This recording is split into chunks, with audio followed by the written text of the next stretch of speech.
Ann Jeffries as Marion Kirby, the ghostess with the mostest. Robert Sterling as George Kirby, that most sportive spirit. And Leo G. Carroll, host to said ghosts, as Topper.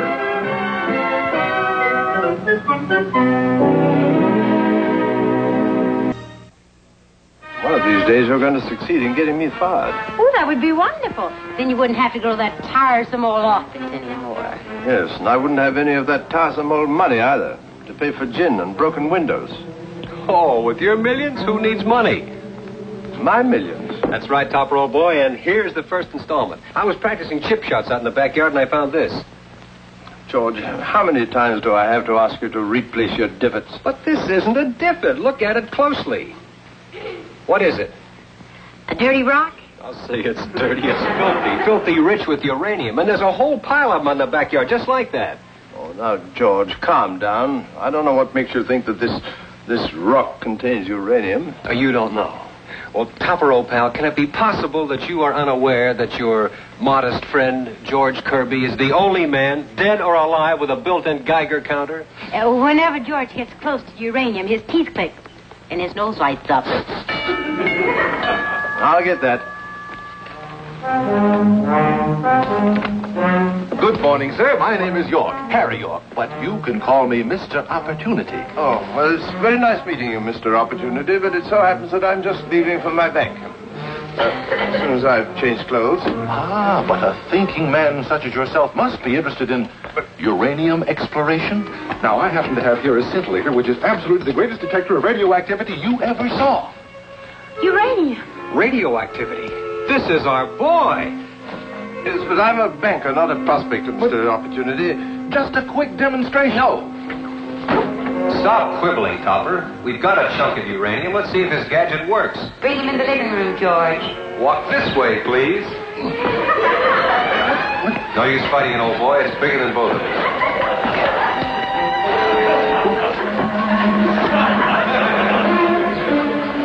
What happened to me? How'd I get in here? Oh, it's very simple. You were carried away by your sales talk. Oh. Yeah. Please get on with it. Well, this scintillator, it can do anything. You talk too much. Let me have that gadget.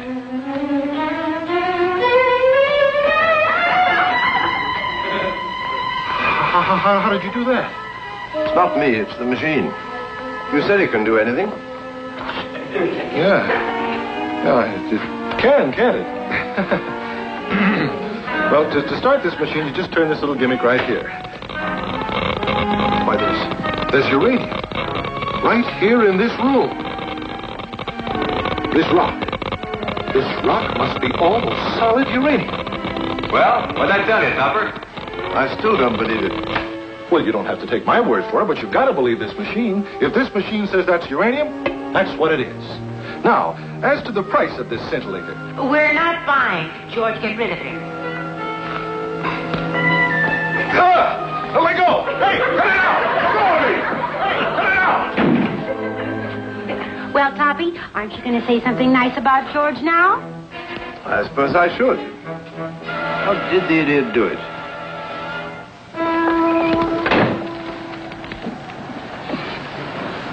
How did you make out?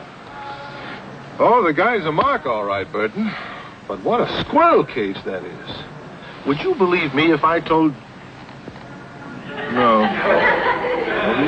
Look, I don't know what you're mumbling about. What'd you find out about this sucker? His name is Cosmo Topper. He works in the bank. And from the looks of his house, he's no teller. Did you take him out in his backyard and show him the uranium? I didn't have to. He had a chunk of it in the house already. That's what I like. A mark who meets me halfway.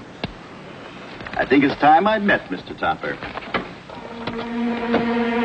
George, Marion, aren't you two ever going to stop talking about that foolish rock? I have work to do. You two are insane. That stupid animal is drunk. All we have to do is find out where this little piece of rock came from, and just like that, you'll be a millionaire. Isn't he wonderful, Toppy? Living doll, I believe, is the term. Yes? Oh, send him in, please. Now, look, you two, I'm going to be busy. Why don't you two run along and take that stupid animal with you? Come in. Burton is the name, Mr. Topper. Tom Burton. Oh, yes. My girl told me. Won't you sit down? What can the bank do for you, Mr. Burton? Well, I'm afraid this is a personal matter. Did you happen to notice some rocks out in your backyard this morning? Rocks? Rocks? Watch it, Topper. This guy may know something. Well, now that you mention it, Well, I'm glad you're not all excited about it. I wasn't sure but what you might be sore, me spilling all those rocks through your back hedge. I blew a tire on my trailer just as I was passing your place this morning. We didn't know they're full of uranium. well, I guess there was no particular damage, Mr. Burton. Boy, Topper, that's plain and cagey. Well, I'm building a rock garden on my place here in town, and, say, isn't that one of my rocks? Well, I found it in my garden this morning. Thought I'd use it for a paperweight. It's funny how heavy these rocks are. Uh-oh, he knows. I've got 60 acres with nothing on it but these rocks. Can't get a plow in there. He doesn't know. It's too bad you can't use 60 acres of paperweights, Mr. Topper. I'd make you a good deal. Meanwhile, I'll come by late this afternoon and clean that mess off your property. All right. And thanks for being so decent about it. Not at all. We're rich. We're rich. Stop it. The gentleman who just left here said that this rock came from his place. That he has 60 acres so full of these rocks that he can't even farm it. And he wants to sell the whole thing to you for paperweights. George, I can't use that many paperweights. Oh, but Toppy, they make such lovely Christmas presents. Please, Marion, let me handle this. The point is that Mr. Burton obviously doesn't know that his 60-acre rock pile is practically solid uranium, and that he'd be very happy to unload the whole thing on you. George, stop it. Let me go. That's Mr. Schuyler. I know his buzz. Well, let him buzz. What are you, a man or a bee? We've got to settle this thing. It's all settled, George. I'm not going to buy Mr. Burton's farm. Yes, sir? Just checking to see if you're in, Topper. Mr. Marston's here with me now. I'm bringing him right into your office. Marion, can't you get him out of here? Take him shopping, anything. Why, Toppy, darling, what a dreamy idea. Come on, George. Oh, Topper.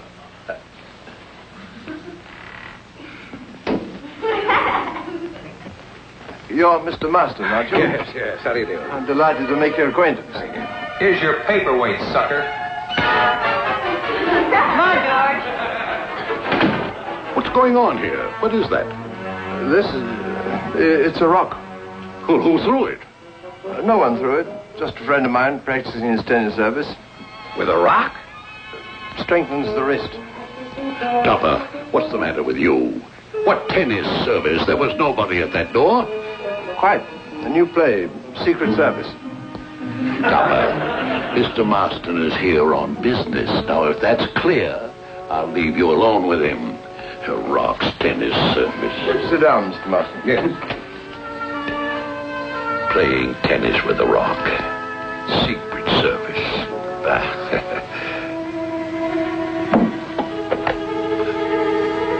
Connect me with Mr. Topper. Topper, this is Schuyler, but pretend that I'm your wife. My wife? Oh, Henrietta, dear. Of course. Yes, Henrietta, my wife. I must say, dear, your voice sounds very heavy. You sure you're not coming down with a cold? You don't have to ham it up, Topper. I just want to tell you about this man, Marston. He made a killing in the uranium field. He wants to invest his money in some conservative bonds. And Topper, I was just thinking, we might unload some of those consolidated plumbing bonds. Haven't you any conscience? Why, that stuff is practically worthless. Darling. Wonderful girl, my wife.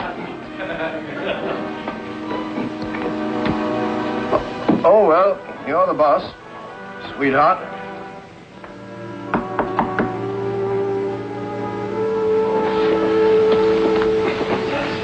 Yes, darling. Yes? All right. Oh, Yes, my lad. Oh, Mr. Topper's on the phone. that's all right. I'm Mrs. Topper. Yes, darling. Mr. Topper's wife? I'm certainly not his mother. Henrietta? Yes, that's right. He told her my name. How nice. And you're... Marston. F.K. Marston. I'm very glad to know you, Mr. Marston. Anything you say, lover. Yes, darling. Yes, my lad. Isn't banking the friendliest business, Mr. Marston? Yes, I guess it is. Hello, Cosmo, dear. Oh, you'll have to excuse me now, Henrietta. Henrietta's here. Yes, I know.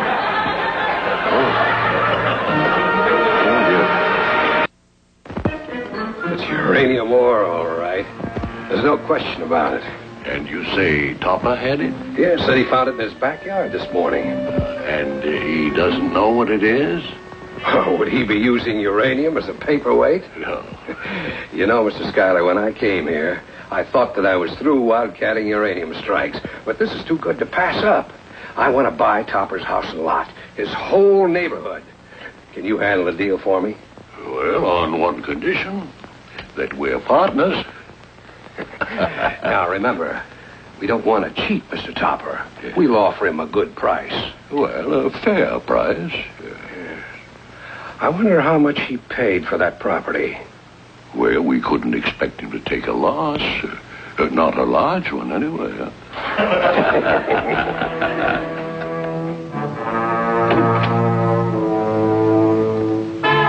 Topper, darling, you beat us home.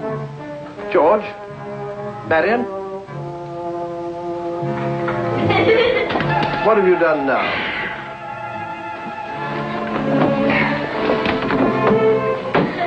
What has he bought? What? He had it built. And you ought to see this kid in the fur shop. She got a blue mink, a silver mink, a gold mink, a ranch mink, and a mink mink. And the store was closed, too. But we made out a sales slip for everything we took and stamped it with Henrietta's church plate. It's got out to be bankrupt. It's Henrietta. Oh, Cosmo, would you pay the cab driver for me like a dear? Oh, certainly, dear. Well, I thought you took your car. I did, but I just happened to run into his cab and he drove me home so you could pay for the fender. And what happened to your car? The last time I saw the poor thing, it was just sitting there with one wheel bent all like this and only one headlight.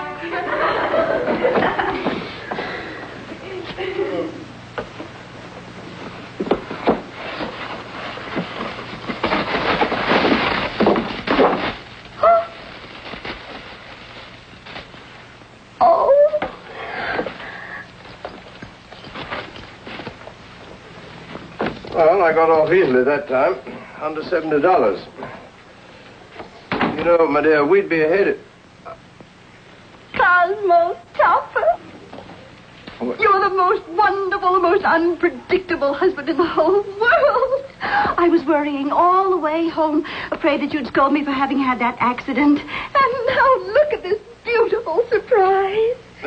Yes, well, my dear, you see, it's not really for you. It's for Mr. Schuyler. Oh, now stop joshing me, Cosmo. You know Mr. Schuyler doesn't wear mink stoles.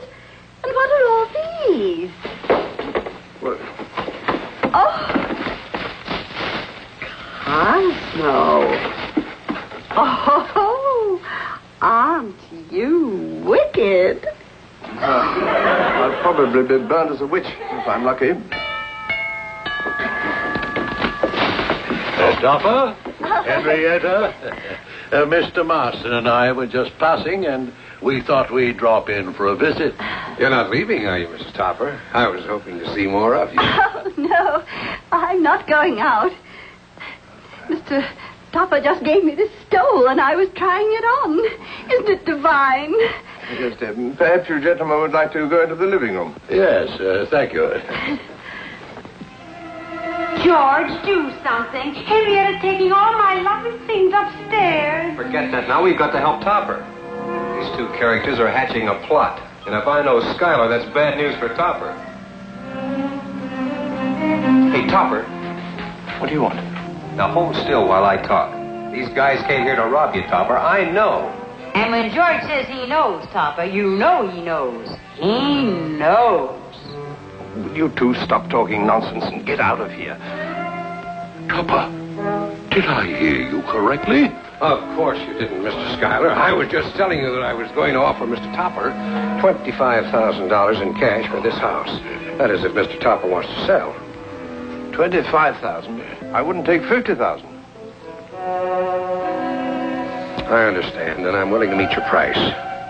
Would you consider 60? And not 1 cent more. Well, I'm sorry, gentlemen. I don't understand the humor of this situation, but... You drive a hard bargain, Mr. Topper, but I know what I want.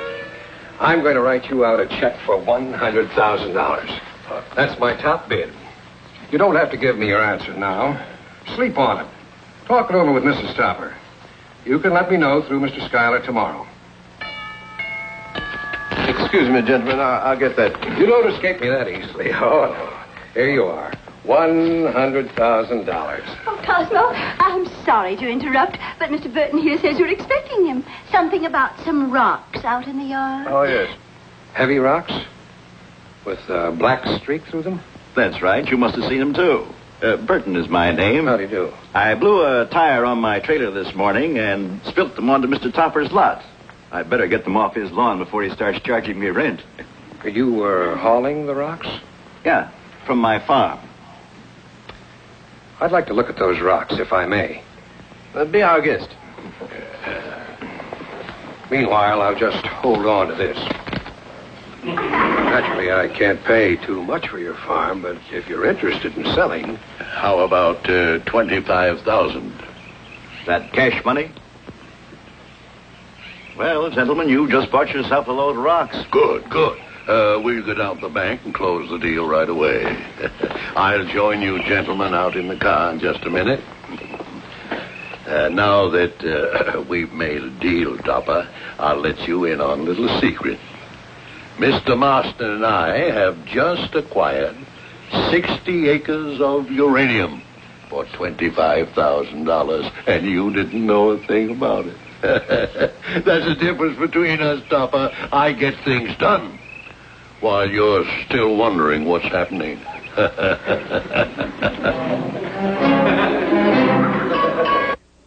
Well, for a finish, we put it over. It's a good thing we didn't have to deal with that Topper. He's an honest man. But those other guys, Schuyler and Marston, man, have they got larceny. Your cut. Thank you very much.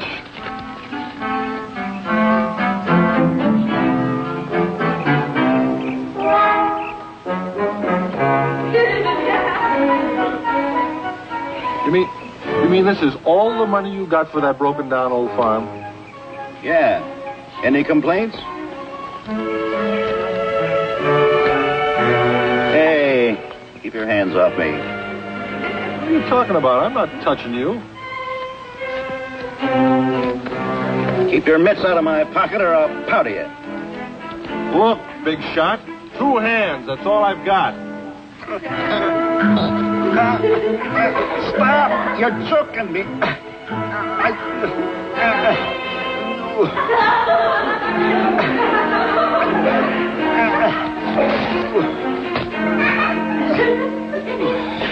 weren't holding out on me, huh?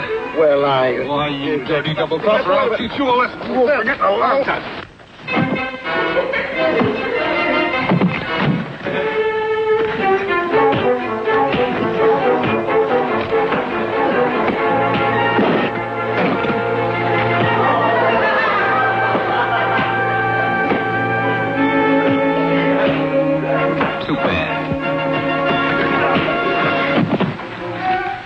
Cross me up, will you?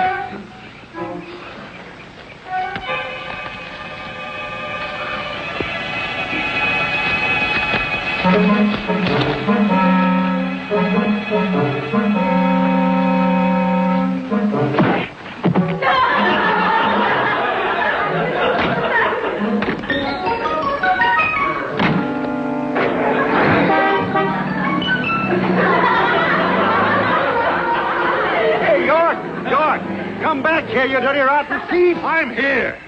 But who's driving that car? And who's the thief, you crook? Topper, you're a fraud. I am? You are. I see it all now. You introduced us to that man Burton. You had a part in this swindle. We've been over every foot of Burton's farm with this counter. Not a trace of uranium. Well, I'm sorry, I don't know what I can do about it. Topper, why don't you buy the farm for what we paid for it? There might be oil on it. Well, where would I get $25,000? I can't make it rain money just by doing a dance like an Indian medicine man. Oh, yes, you can, Papa, darling. Just watch how George does it. Nothing to it, Topper, old man. I just got the money back from the other crooks.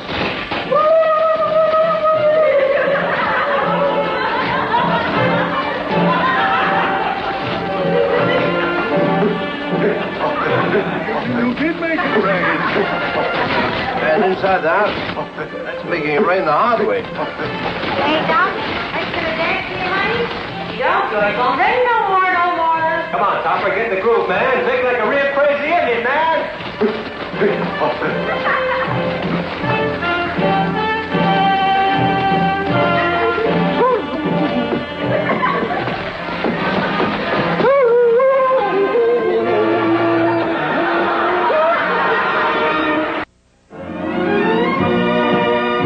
Produced by John W. Lupton.